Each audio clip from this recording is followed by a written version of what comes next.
In time, we'll be going sa pinaka-importante part of the service, that is the preaching of God's Word. And ang iyong dear Pastor James, to give to us the Word of God, and let's leave the Word of God around for us.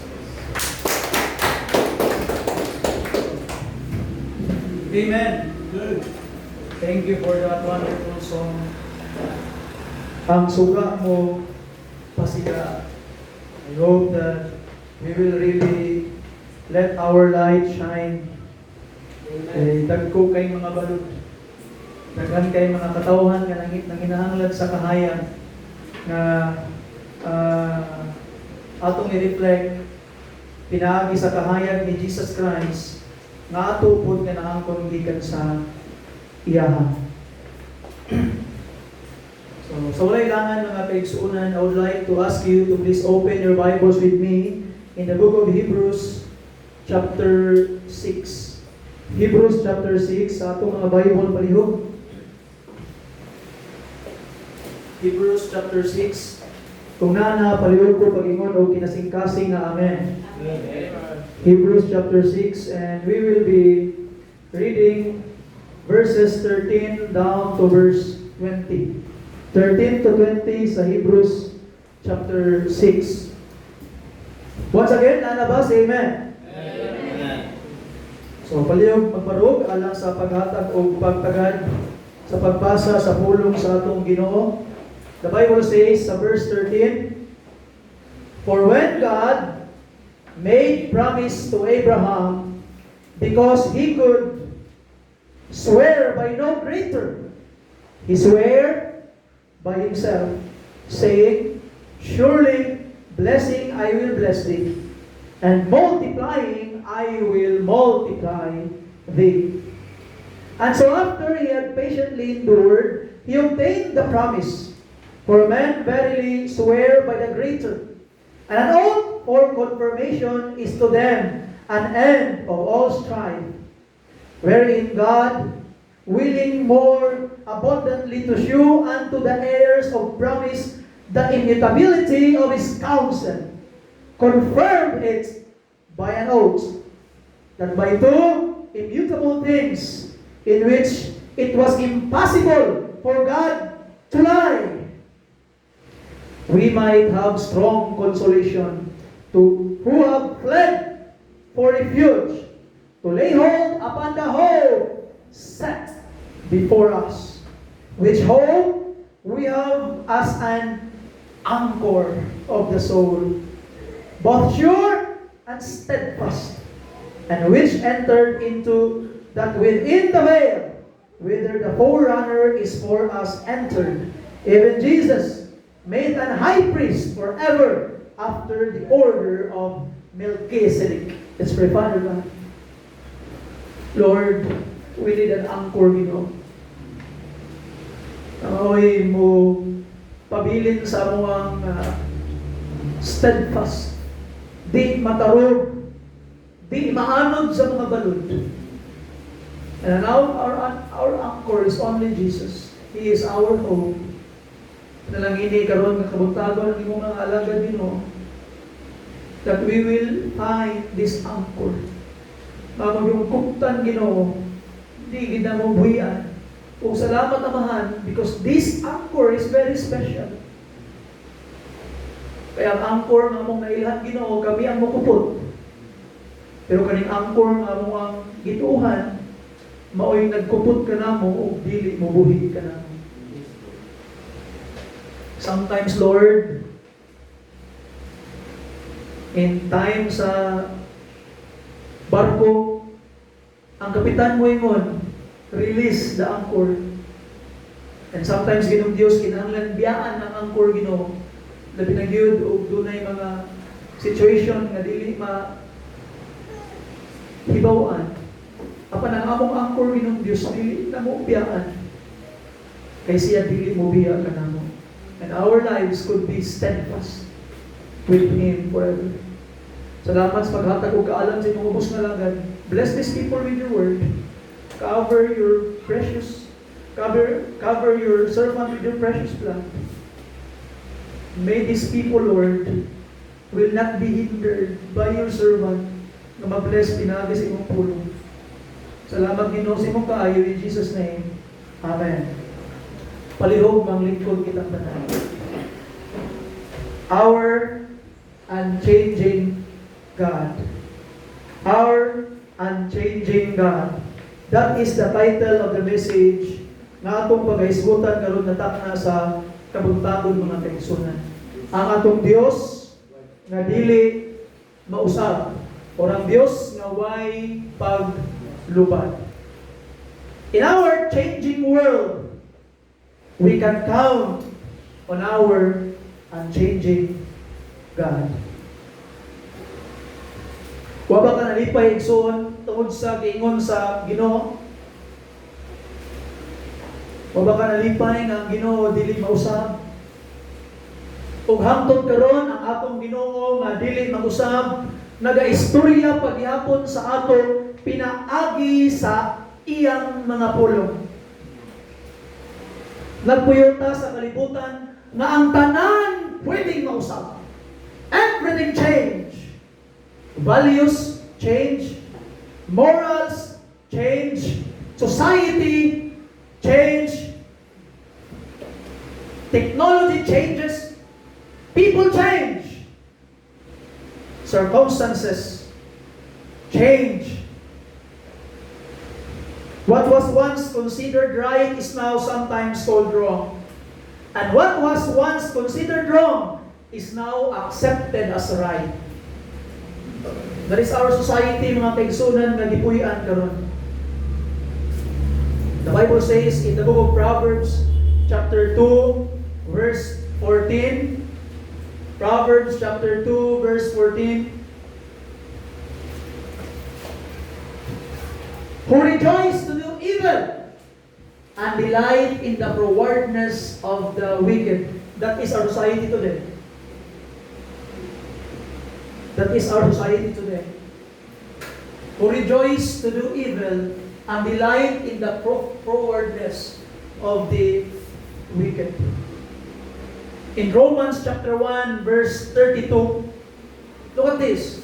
Romans chapter 1, sa verse 32, mga pinangga ng mga kaigsunan. If you're there, say amen. Amen. Who knowing the judgment of God, that they which commit such things are worthy of death, not only do the same, but have pleasure in them that do them. Kabalo ng mali, ginabuhat pa. And even watching those people committing sin and calling it entertainment. You know, ang atong makitaan sa atong mga televisions, ang atong makitaan mga kaigsunan sa atong mga TV screen, cellphone screens, today, kabalo ka sa kakahitabo? Those are sin committed by people and we are calling it entertainment. Entertainment. That's wrong, mga pinangga ng mga kaigsunan. O ang mga ginikanan karon, di na kabadlong sa ilang mga anak because they too are hooked up with this entertainment. We are in a society that is really changing. Tanang mga butang usab-usab o wala gyoy bisag usa ka butang nga sigurado karon nga naa sa kalibutan mga kaigsunan. Usahay ang kabag-uhan perti yung lisura. Naay mga change nga maayo, pero daghan og mga change nga maghatag sa atoa og unsettledness. Nga di nakasigurado. You are not sure anymore. We lose someone we love. That's a big change sa imong ginabuhi. When someone you really love, you know, ulit ko atong last Monday, kabalo mo sa ako ang mind, I can still remember ang ako ang papa. Kaniadto nga, ma-remember na ko kung ako siyang imagine, ato akong papa nga, kusgan kayo, nga dako kayo gawas, nga mag-istorya mi, nga mangamoy mi sa una, nga akong papa sa una magpasan og kahoy perting buhata, nga murag og perting layuan mo ang ginabaklay. Unya pagkahuman, gikan sa pagsugod niya o kanang pasan sa kahoy, siya gikan hangtod sa balay, di gid mapahulay. O na ako taon, magbaklay, bundak na po, pasan na po, tapit, 20 kalakang, bundak na po, kay Berting Bugata. I can still imagine my father na kusgan kayo. And when I look at him last Monday, medyo bako-bako na, medyo payat na ang gitawag na lawas. Kana ko nga, I have never imagined before na maabot dahil sa punto si Papa na may mong inani ang iyahang gitawag na lawas. Among nakita sa una nga perting kusgana, nga murag tigid matarog. Karon hinay-hinay na nagakaluya. And maybe some of you can also see that from to your parents. Nakusgan kayo kaniadto and now they are slowly changing. And you know, one day, they will not be with you anymore. Sometimes we lose a job that will be a change of lifestyle. Sa una, bungga kayo, pero when you lose your job, or a change of lifestyle. Ang mga plano suddenly change. Circumstances change. People we trusted. This is painful. Sakit kayo eh. Ang mga tao nga atong gisaligan and we look up to, they change. Mapagpo sila. Before, pag na kay gusto daganan, you can always run to them. And suddenly, na-notice niyo nga murag lahi naman siya. Murag di naman sa ganahan, maminaw sa akong mga sumbong. Murag dili naman sa katong igsoon sa una nga faithful kaayo nga masaligan gyud nga madaganan kanunay. Pero nawala naman to ang iyang mga katawang, nawala naman ang iyang mga pahiyong. It really hurt because people change. Amen. Our health change. Amen. Our families change. Family change. Una mga anak, paminawan ninyo pag-ayo. Tanawan ninyo kayo ang inyong papa nga kusgan pa kayo karon because one day they will be changed. Itong papa nga sakay-sakayan nimo iyang buktod. Atong papa nga magtuya-tuya ka sa iyang tiil, one day di na niya makaya. Enjoy na sila karon. Atong papa nimo nga kusog kay tingog mga saba sa imong karon, one day di na nimo madungog. Ato makita mga kaigsuunan. People change.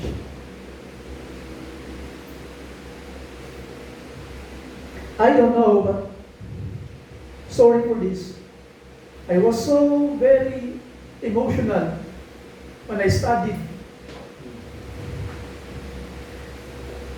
While nag-study ko kanina, I'm stopping my tears because I'm so emotional.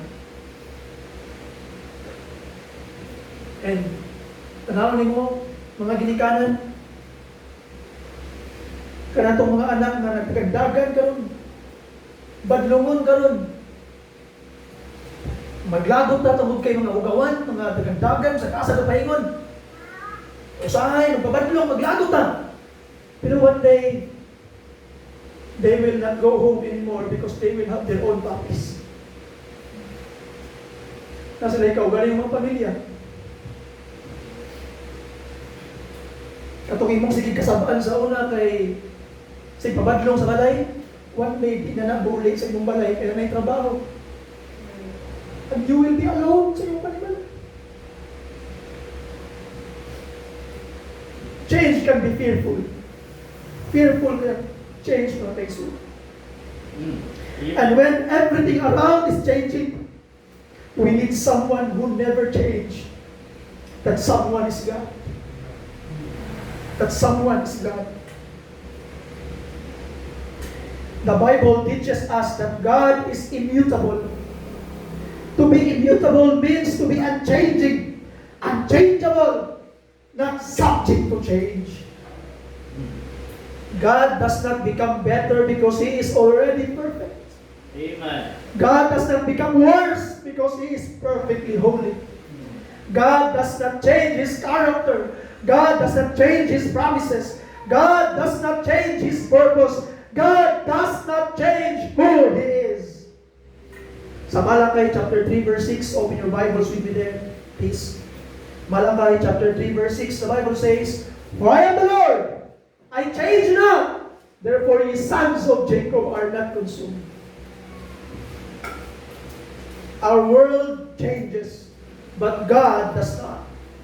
Our circumstances change, but God does not. People change, but God does not. Therefore, in our changing world, we can count on our unchanging God. Amen. I will give you several points this morning, mga kaigsunan. Dili sa ako mahimong faithful Bible Baptist karon, kaya ang faithful Bible Baptist tulo lang man daw ka punto. But I will give you 7 points this morning, mga kaigsunan. I hope that you would put it in your hearts. Amen. Number 1, let us remember that God's promises never change. Amen. God's promises never change. Verse 13 to 15 sa atong mga Bible sa Hebrews chapter 6. For when God made promise to Abraham, because he could swear by no greater, he swore by himself, saying, "Surely blessing I will bless thee, and multiplying I will multiply thee." And so, after he had patiently endured, he obtained the promise. He obtained the promise. He obtained the promise. God made a promise to Abraham.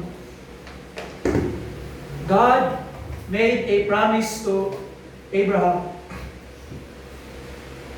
Ingon pa sa pulong sa Ginoo, "Surely blessing I will bless thee, and multiplying I will multiply thee." God did not make a promise based upon Abraham's circumstances. God made a promise upon His character, His own character.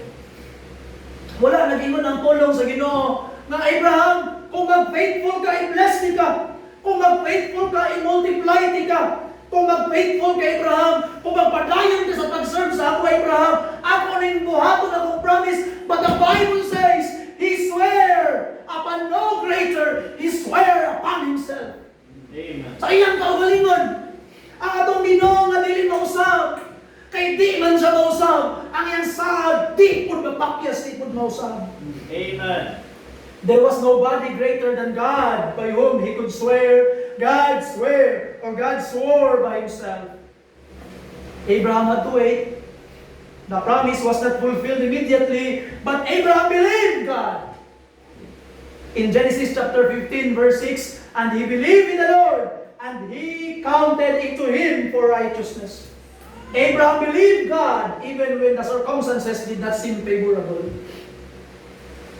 Sa Romans chapter 4 verse 21, ingon pa sa pulong sa Ginoo, "And being fully persuaded that what He had promised, He was able also to perform."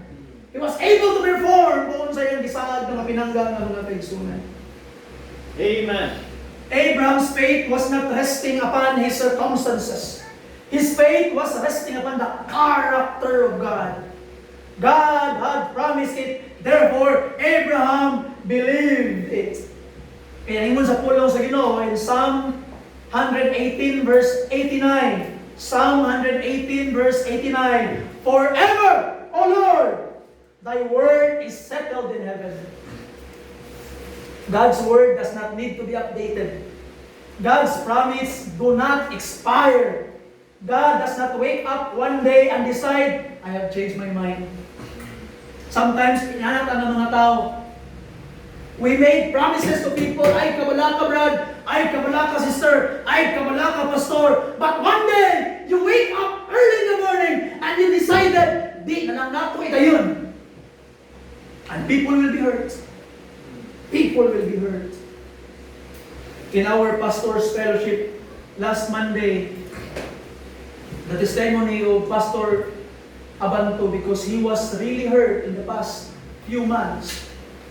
Ana siya na, one thing I could tell you, it was live, makita ninyo sa Facebook, yung pa niya, one thing I could tell you, ayaw gid ninyong ibutang entirely ang inyong pagsalig sa tao kay masakitan mo.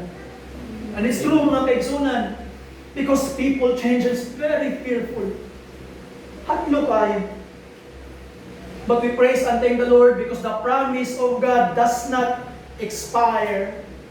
What does God promise, He will always perform. There will never a day na mulingon ng Ginoo, I change my mind. Di na ako sa English, na-change ako muna. People may promise you something and fail. People may change their minds. And sometimes the people that you expect that would continue to hold on to their promises.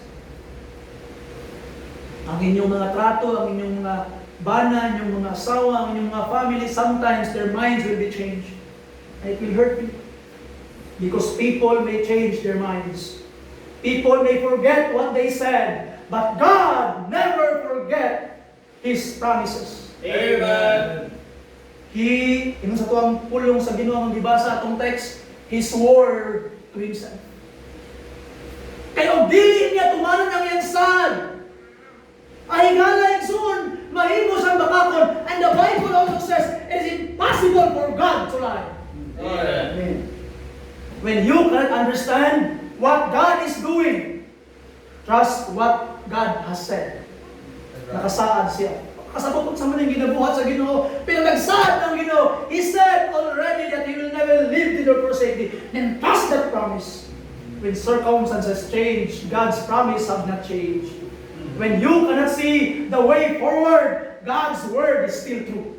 Amen. Di na usab. When you are discouraged, hold on to the promises of God. In our unchanging world, we can count on our unchanging God. Amen. Hold on to Him. That's number one. God's promises never change. Hold on to it. Inausap. Amen. I-bless ka niya, i-bless yung kanina. That's right. Nag-ingon siya na, seek ye first the kingdom of God and His righteousness, and all these things shall be added unto you. When you seek Him first, He will really fulfill that promise to add everything you need. Amen. He will fulfill it. Di mo sa ka. And number two, mga kaigsunan, God's purpose never change. Amen. Sa verse 17 sa atong text, wherein God willing more abundantly to shew unto heirs of promise the immutability of His counsel, confirm it by an oath. The word immutability means unchangeableness. Di siya mausab. Immutability of His counsel. Di gyud na mausab. God's purpose are fixed. Fixed yun na mga purposes sa Ginoo. Di mausab.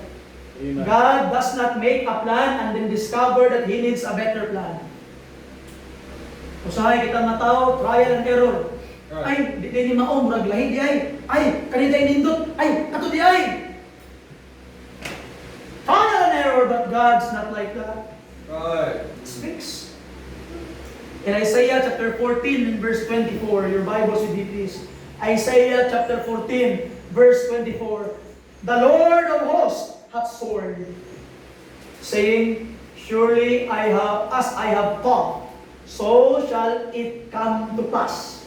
And as I have purposed, so shall it stand. Kung unsa akong giplano, mao gid na mahitabo, yung pagpulong sa Ginoo. Kung unsa akong giuna-una, mao gid na ang magbarog. Why? Because our God will never fail. That's right. Think about Abraham. God told Abraham to offer Isaac. I-offer na yung mga anak. Kung nagsaad ang Ginoo, i-multiply ko niya. Nagsaad ang Ginoo, i-multiply ko niya. Pero ngayon ang Ginoo, ang akong maumahong anak ni Isara, di ka man i-multiply.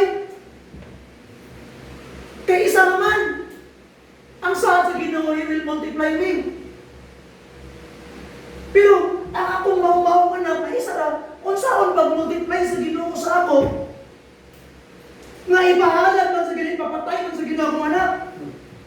But Abraham obeyed. Kung sa mga giingon sa Bible, nganong ni-obey man sa Abraham? In the book of Hebrews, mga kaigsunan. Verse 17, chapter 11, verse 17 to 19. Look at this. Kung sa mga ginauna ni Abraham, nganong nakaya man niya i-offer ang iyang anak. The Bible says, by faith, Abraham, when he was tried, offered up Isaac. And he that hath received the promise, offered up his only begotten son. So promise, itong text, surely in multiplying, I will multiply thee. And look at this, verse 18. Of whom it was said, that in Isaac shall thy seed be called. Continue, 19. Accounting that God was able to what? Raise him up. Ana si Abraham, nagsaad ang Ginoo nga iyang i-multiply akong kaliwatan. Akong tumanon, ihamon na ako ni akong anak. Ako ni siyang i-offer as a burnt offering. Kay bisan pagmamatay pa si Isaac, kaya siya panhamon sa Ginoo. Kay dili mapakyas ang Ginoo sa iyang saad. When God promised, He will multiply me. He want me to offer my son. But I know God can raise him up. Amen. Mabuhi sa pag-usab. Kay dili pinapakyas ang Ginoo sa iyang purpose. The purpose of God is to multiply me. Then if I will offer my son and he will die, God is able to raise him up again. Amen. Kaya nga naman, kabalo si Abraham na dili mapakyas ang saad sa Ginoo. That's right. Abraham trusted God's purpose. Even he did not know exactly what God was going to do. And when Abraham was about to offer Isaac, God stopped him. God's purpose was being accomplished. Kita bitaw mga igsoon, we make plans all the time. Nagahimo tag mga plano perminti. Atong ginaingon, mao ni akong buhaton. Atong ginaingon nga mao ni akong plano, but something happened. Naay nahitabo. And our plans change. But God's purpose does not change. Amen. In Isaiah chapter 46, verse 9 to 10. Isaiah chapter 46, verse 9 to 10 sa atong mga Bible palihog. Remember the former things of old. For I am God, and there is none else. I am God, and there is none like me. Declaring the end from the beginning.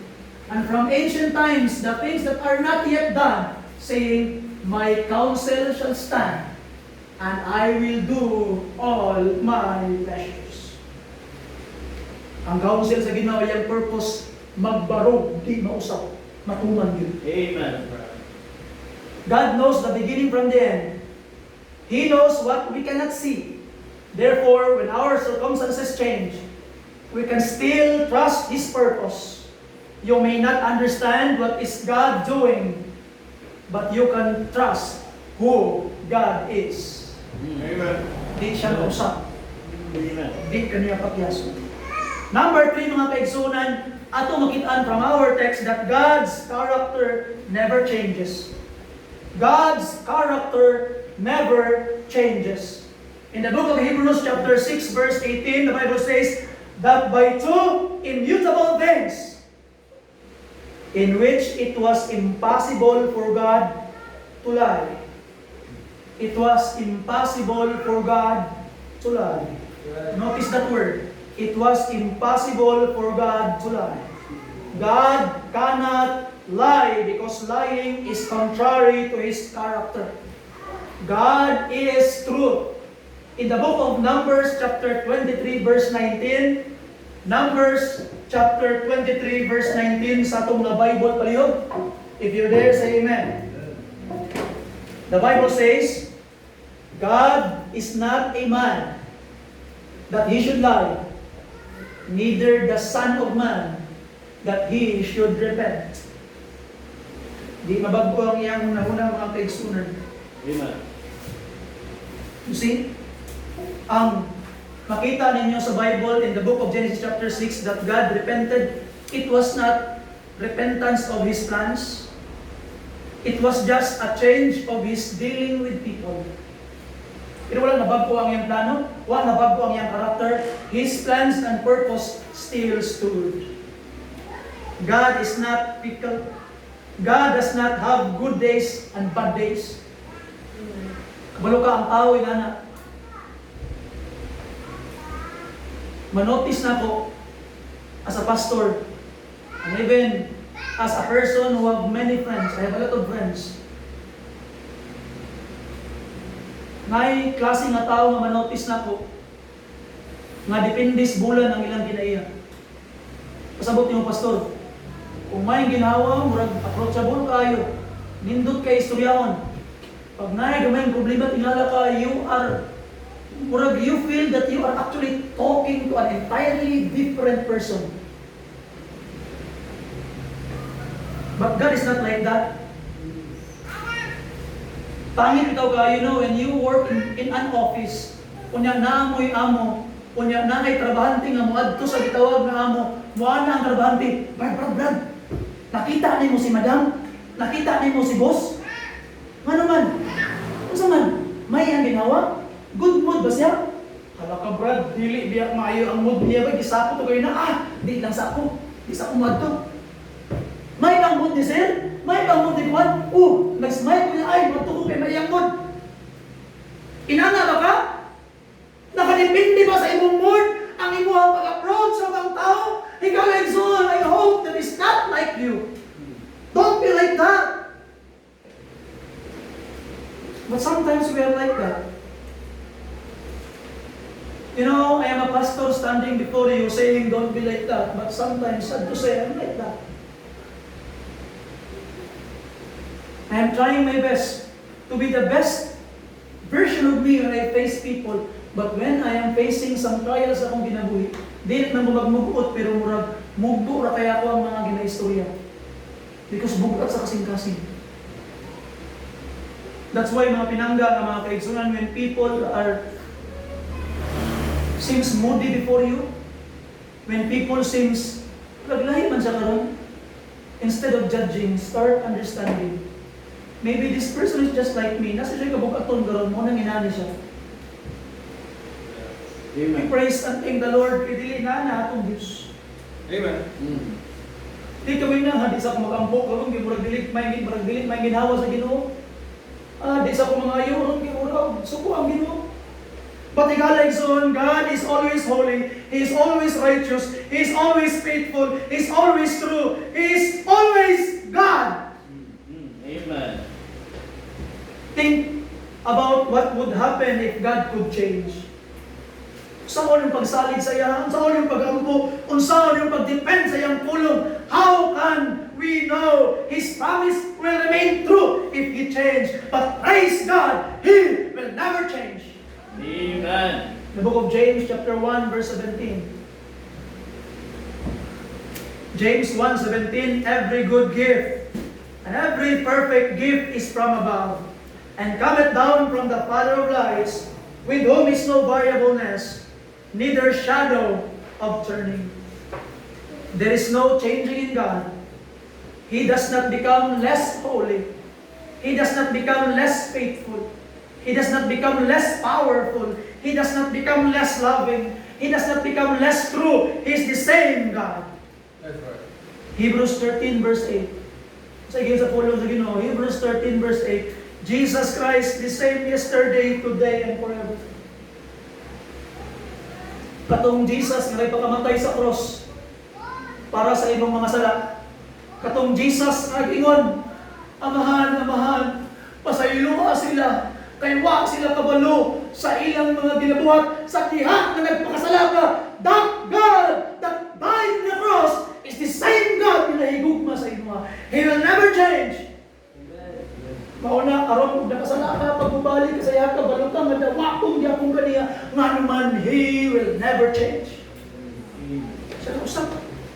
What a comfort. The same Jesus who saved people in the Bible is still able to save today. Amen. The same Jesus who answered prayer is still the God who will answer your prayer today. Amen. The same Jesus who sustained His people will also sustain you now. Amen. But are you willing? Imo na itong sanglahon.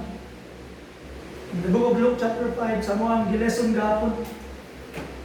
Lord, if you are willing, you can make me whole. You can make me clean.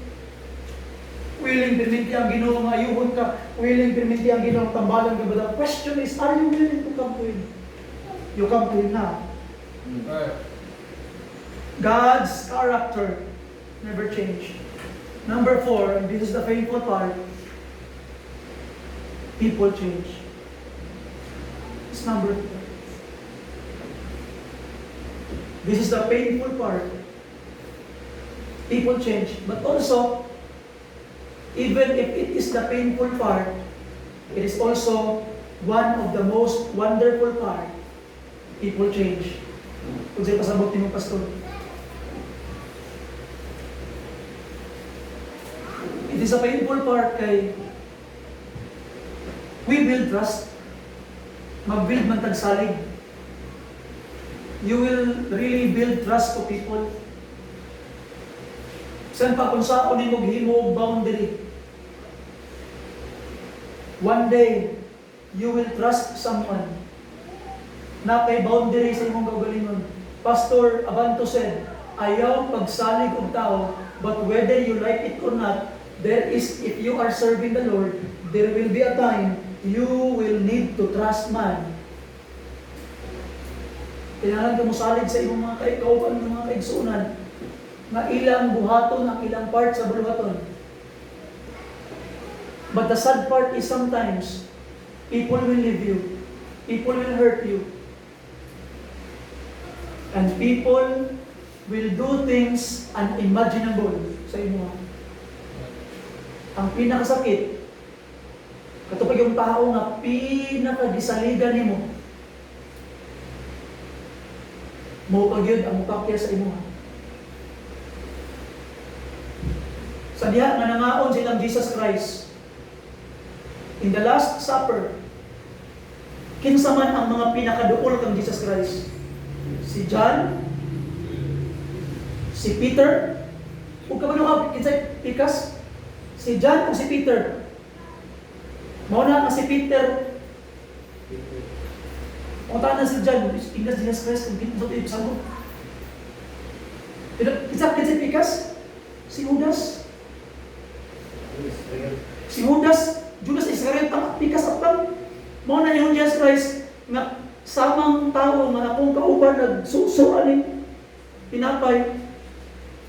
Mao pod ang mabudin nako.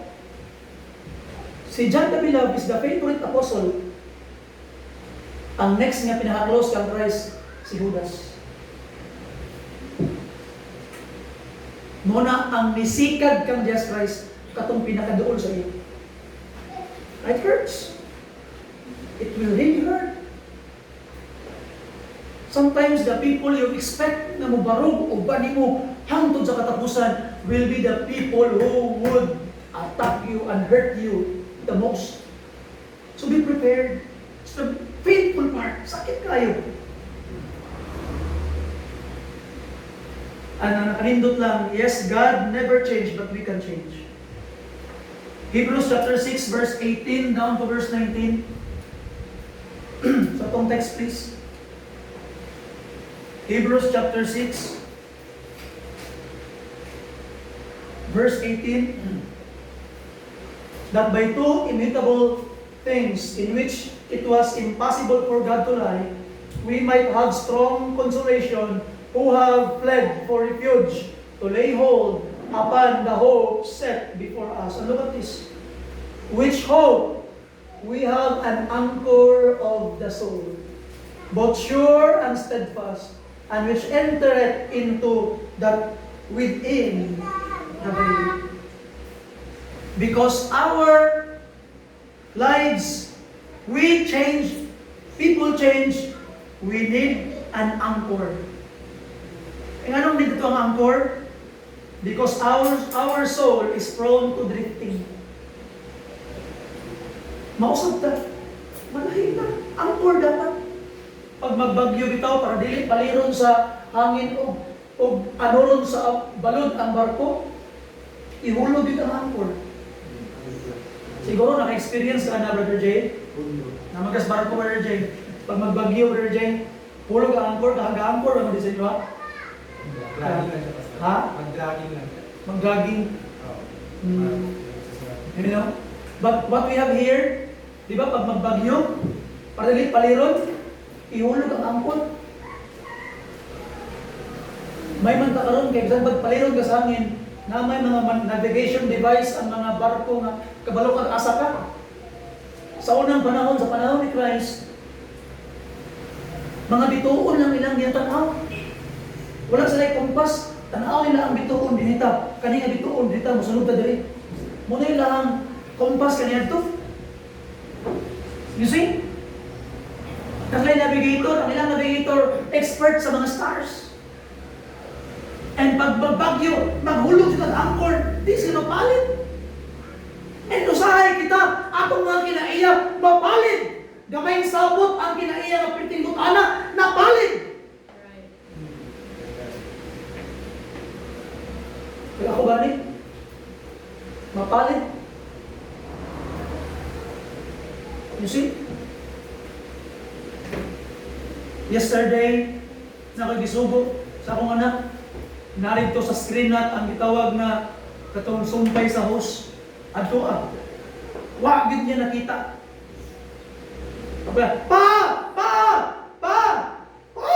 Sakbo ko sa kayo sigsing kita. Taong papa. Gamay nga kan. Napalit na itong ginaiya.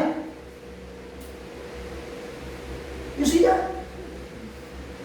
We are weak. That's why we need an anchor. In Hebrews chapter 2 verse 1, open your Bibles with me there. Therefore, we ought to give the more earnest heed to the things which we have heard, lest at any time we should let them slip. Ang atong nangatunan will slip. That's why, listen carefully. Paminawa, pag-ayo, ibutang sa inyo una-una, kasing-kasing why. Everything you learn, one day will slip. You will not hold on to it. That's right. The Christian life is not immune to drifting. Yeah. We can drift from prayer. We can drift from the Bible. We can drift from the church. We can drift from obedience. We can drift from our first love. We can drift from God's will. We can drift from the will of God. That's why we need an anchor. Amen. And our anchor is Jesus Christ. Amen.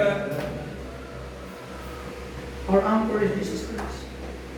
In Psalm 18 verse 1 and 2. Psalm 18 verse 1 and 2 mga kaigsuunan. The Bible says, I will love thee, O Lord, my strength. The Lord is my rock. My God, my deliverer. The Lord is my rock and my fortress, and my deliverer, my God, my strength, in whom I will trust, my buckler, and the horn of my salvation, and my high tower. It's the Lord. The sailor may shake, but the rock does not shake. The storm may shake the ship, but the anchor holds. Our circumstances may change, but Jesus does not. Number 5. Look at this. This is the wonderful part of people changing. Number 5. Our unchanging God changes His people. It would be wonderful if God never changed. But what would happen if we never change? Kung sa kaog kita, dili ta magbago. That would not be wonderful. God wants to change us. No, bitaw na. I don't like people saying, Pastor, in-ani na gyud ko. Kaya in-ani naman gyud ko. Ani na gyud ko. Di na gyud ko mabago. Di ka Diyos. Di ka immutable. Kaya di yung ka magbago, magsugod ka ron, ikaw ngay bumarog sa tubangan, unya ng luhod na minimo, muambo na minimo, because you are now God, you're immutable. But it will never happen. You will never be immutable. Why? You will change. Ay kung tingnan nga, inanak na yung gadit na kamapako. Inanak na yun niya akong kinaiya, pastor. Inanak na yun niya akong batasan, pastor. Di na yun niya mausap. You are not God. Listen carefully, you're not God. God wants us to change. God changes hearts. God changes lives. God changes desires. God changes attitudes. God changes priorities. And God can change a sinner into a saint. That's God, amen? Amen. 2 Corinthians chapter 5, verse 17, the Bible says, therefore, if any man be in Christ, he is a new creature. All things are passed away. Behold, all things are become what? New. Bago na. The unchanging God is the one who makes change possible in us. He takes a heart that is far from Him and draw it near. He takes a sinner and gives him a new life. Waon niya ang usa ka believer na muraw gakalayo na, gadrift na, gabackslide na, ug iyang babalikon, iyang strengthen. Waon niya ang Kristohanong naluya ug himuon niya ang kusgan. Waon niya ang tao na way direksyon sa kinabuhi ug himuon niya nga ang direksyon paingon sa iya. Because God does not change, we can change to be like Him. So ayaw guging na nga di ka pwede magbago. Magbago ka, pinaagi sa grasya sa Ginoo. Amen. Amen. Number 6. This is quite mura og medyo na simang gamay sa atuang punto, but I would like to add this. Number 6, we must not become tourists. We must become disciples. Pasabot ni mga pastor. There is a difference between a tourist and a disciple. A tourist visit a place. He looks around, tanaw siya, picture siya, enjoy niya experience, nanguha sa mga souvenir. Wow! Kapuha rin ng lugar, uy! Wow! Kapuha rin ng bulak, uy! Wow! Nindutaan rin ng bukid, uy! Wow! Nindut kayo! Nindut kayo! Pag ulis balay, he is still the same. That's a tourist. But how about a disciple? A disciple is immersed in his journey. He learned, he experienced, and then he changed. There is a danger for a Christian to become a spiritual tourist. Musimba ka, mukanta ka, maminaw ka, musinggit pa, Amen! Hallelujah! Pag-ulig balay, Hallelujah. It's a problem. Learn the Bible truths. But when we go home, we remain exactly the same. And that is a spiritual tourist. You are not a disciple. God did not save us merely so we could observe Christianity. He saved us that we could follow Christ. In the book of Luke chapter 9 verse 23. Naman pa ni Jesus, if any man will come after me, let him deny himself and take up his cross daily and follow me. A disciple follows Jesus. A disciple learns from Jesus. A disciple imitates Jesus. A disciple obeys Jesus. A disciple is being changed by Jesus. The question is not merely, nagatuo ba ko? Ang hinod na pangutana, nag-follow ba ko kang Jesus? Nagatubo ba ko? Ginabago ba ko sa Ginoo? Gagahimo ba kong susama ni Kristo?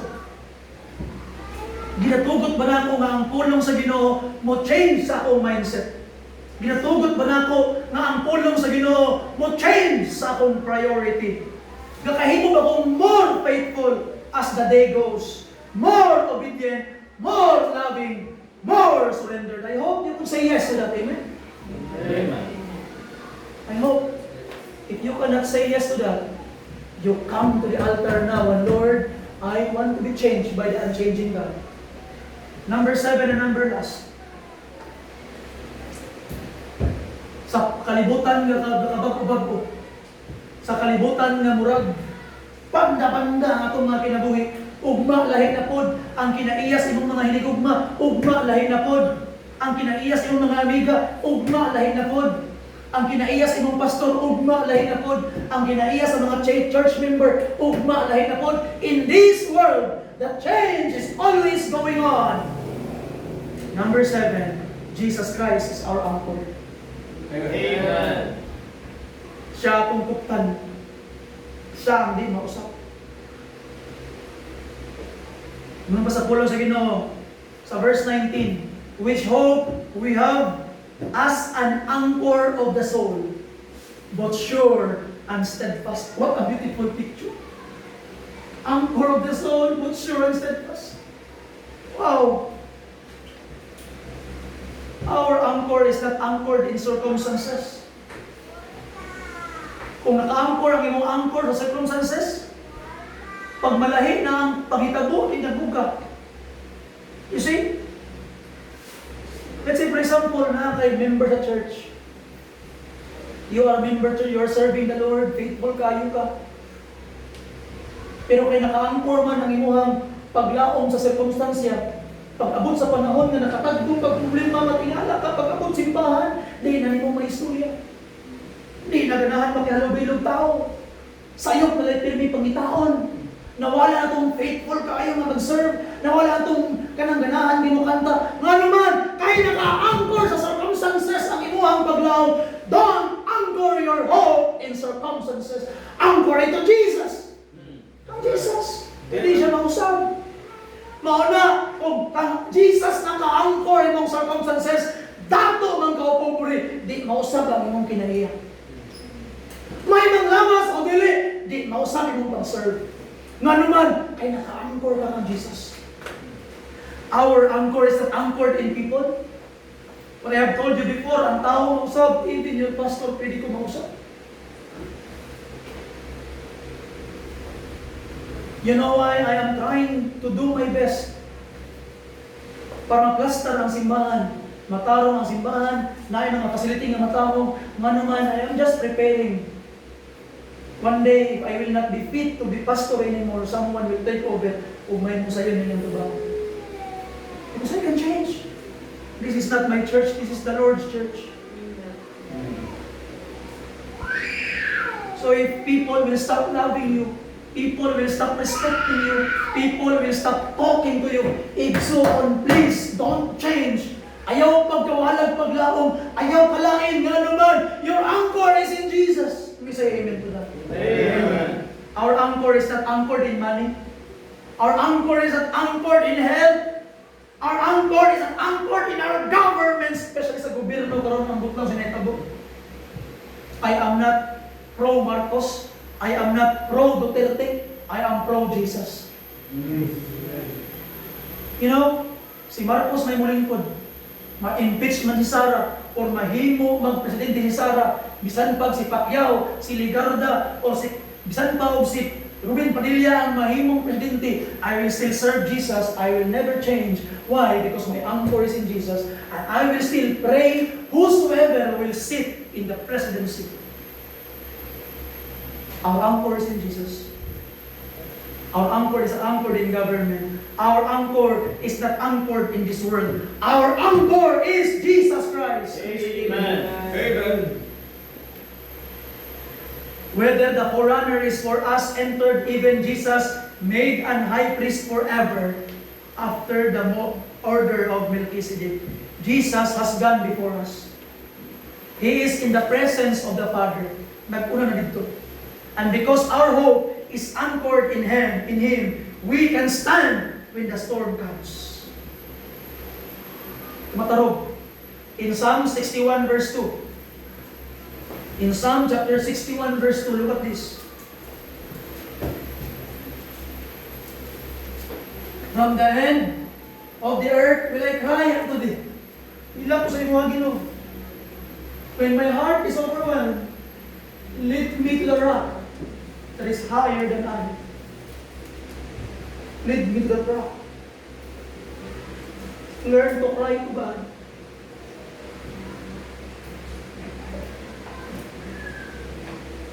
Sigson, when your heart is overwhelmed, go to the rock. When you don't understand, go to the rock.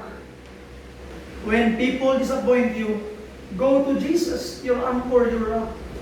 When circumstances change, go to the rock. When the world changes, go to Jesus. When you are tempted, go to Jesus. When you're afraid, go to Jesus, your rock. Because that rock does not move. Your anchor is Jesus. You know, I need to make a confession sa inyo at church. I have come diri sa simbahan and I have thought na di gyud ko matarog aning stress, di ko matarog aning gitawag na pagsulay, di ko matarog aning mga problema sa gitawag na kinabuhi, because I know the Bible and I know God. And I read again the Bible. I found Elijah crying. I found Moses crying. I found Jeremiah always crying.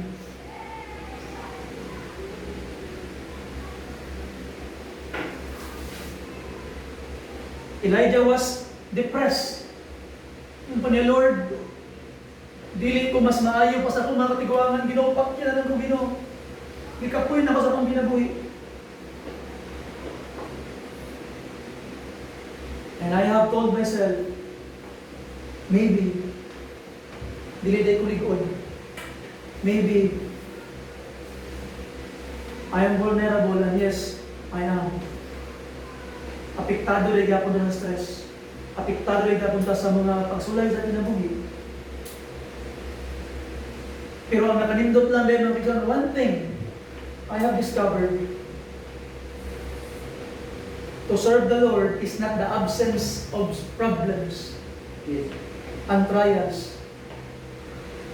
To serve the Lord is addition of grace for you to survive those trials. Kadiyan nagtuon ng Christ, God will not subtract the trials. He will just add the grace and the strength for you to survive. I hope you understand that. Amen. Psalm 46 verse 1 and 2. Gabi, Ma'am Karen read a devotional book. And because siguro napansin siguro niya na medyo lahong akong ginawa na huna. And as she was reading, the text of that devotional book is this: God is our refuge and strength. Like this, a very present help in trouble. Hindi mo kinangan pangitaon pang Ginoo. Hindi mo kinangan adtuon pang Ginoo simbahan. He is a very present help. Nakadayon siya kumudulog. Amen. Verse 2, therefore will not we fear, though the earth be removed. Paglinog man, matambling ng kalibutan, I will not fear. And though the mountains be carried into the midst of the sea.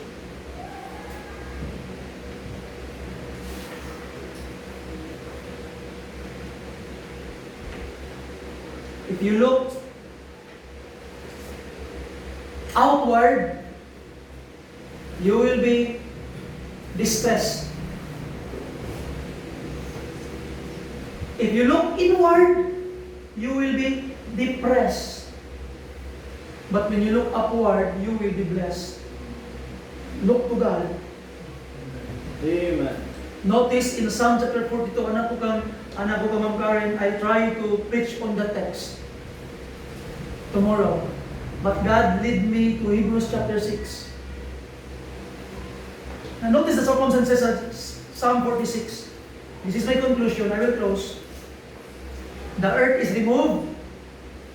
The mountains are moved, the waters roar, everything around them is unstable, changing, but God remains their refuge. God remains their strength. God remains their help. And therefore they can say, we will not fear. Why?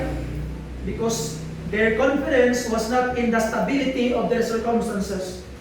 Their confidence was in the stability of their God. Yes. So 3 things to remember. 3 things to remember. Tulog kabutang, atong hinumduman mga kaigsunan. When life changes, God's promises do not trust His word. Amen. When circumstances change, God's purpose do not trust His plan. When people change, God's character does not trust your God. Remember that. Basin na sa tuwa karon diri mga kaigsunan that you are facing a storm. Basin na sa tuwa karon diri nga there is a storm in your family, changes in your family, circumstances has changed, mga plano nga nausab, someone disappointed you, something has happened that you never expected. You may feel like everything is moving beneath your feet, muragalino, bikasabot. But remember this, God has not moved. He is still God. He is still faithful. He is still holy. He is still powerful. He is still good. His promises are still true. His purpose still stands. His word is still settled. His Son is still the same. And Jesus Christ is still the anchor of your soul. So don't anchor your life to something that will change. Anchor your life to someone that will never change. Hebrews chapter 13 verse 8, Jesus Christ the same yesterday and today and forever. And last na lang, therefore, in our changing world, we can count on our unchanging God. Palayo mo nilugod tayo.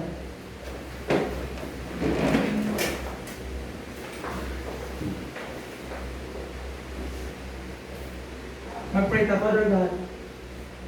Salamat, Ginoo, sa imong panalangin, iyatag ka na, Lord. Pasaylo kami sa among mga sala. Tabangin na, Ginoo, nga may imong panalangin, ang imong mga pulong ani kanamo. Bless these people, Lord, ginaminaw sa imong pulong. Lord, salamat, hindi ka kakabag ko, Ginoo. We are hurt because some people change. But Lord, change can be positive if you will be the one to change us. Change us, Lord, now. Change these people, Lord. Make them humble. In Jesus' name. What song, brother? Jesus never fails. Jesus never failed. Jesus never failed.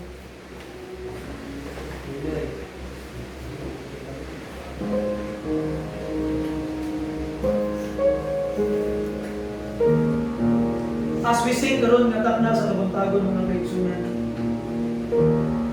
I ask you to come. You come to Jesus. He will never fail. Pinapakyason. You come to Him.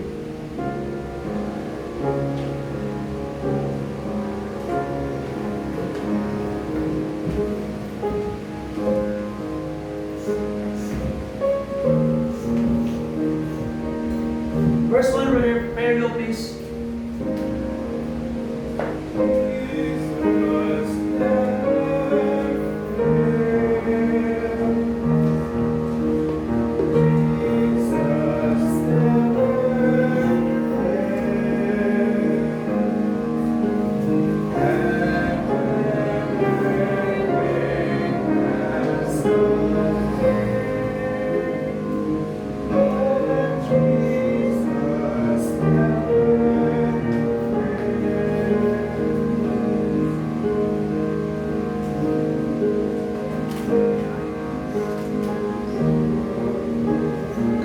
Jesus.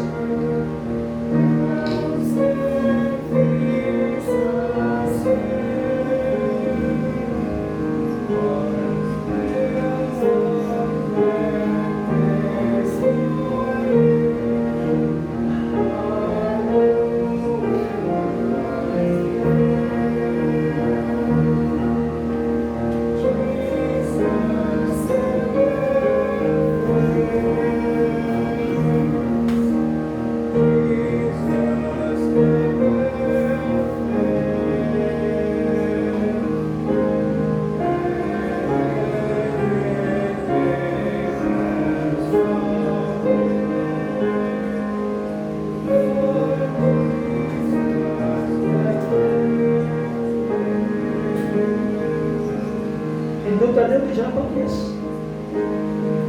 Di ka niya pagyaso. Hindi siya mausap. Sa pag-usap ay nabuhat sa iyong pinabuhi, di mong pagyaso kanina. Hindi man siya mausap. Grabe ang pagpanggas ang ito sa iyong sila. Truly, He will never fail. Last verse for them.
Amen. Galing doon, let's sing Jesus Never Fails. I'd like to request everyone please rise and let's sing verse 1.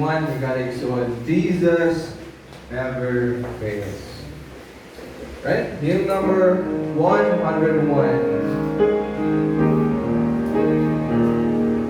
Amen. Ready, sing.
Labing balaan o Diyos ng ilamhanan ang Diyos na walay kausap bisan silver ang katapusan. Dili kapantay ang imong pagkagamhanan kay dili ka usap. Nagkausap-usap ang mga muna gikan sa akong imuhatan. Apan ikaw, salamat po Diyos, ikaw ang pundo sa mga kinabuhi. Ang isalat tuan ikaw mahatag ang pula sa mga kinabuhi aron ang mga kinabuhi sa amin. Salamat po Diyos sa mensahe itong tagon nga tugyan mo sa imong magwali. Salamat o Diyos. Sa iluwa kami sa among mga kalapasan. Kayo sa pusal ang among mga kalulahon. Balik-balik ang among mga huna na di dapat palikaw o Diyos na walay patusab. Immutable God, walay patusab ikan sila hanggang sa patusab. Gami kami Diyos. Pero mahimot kami malinawon sa muna na. Malipayo ng nilagay kanino. Nabisan padunay, tunay mga physical na mga bakit. Salamat o Diyos.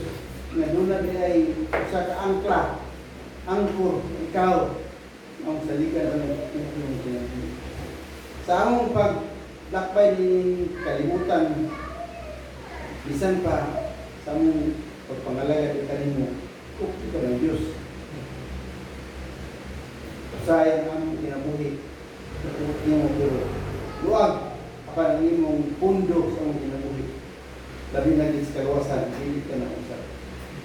Ang pagampo, isan pa ninyo tapos sa mga paglakbay ka rin sa bigyan mo salig ng mga biyahe.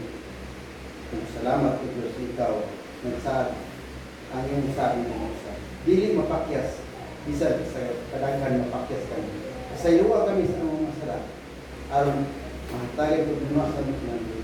Gamita kami Diyos, sa isang paalam. Nga kalimtan ng mga pinangulit kung ikaw yung i-focus ang mga ang wala malitok sa mga habay kung sayad sa mga mga ang tudyan sa mga talang kanan sa ngalan sa mga Diyos Kristo buktong Kristo ng mga Amen. Amen. Amen. Amen. Thank you. So mga kaigsunan, before na ko magbiyan, karong hapon, alauna, diretso ta service. So we will have our service alauna diretso ta. And then after sa service, magbiyahe na tayo sa Bukidnon. We will be having a very, very early service to give way sa tuwang biyahe tayo sa Bukidnon. Thank you and God bless you.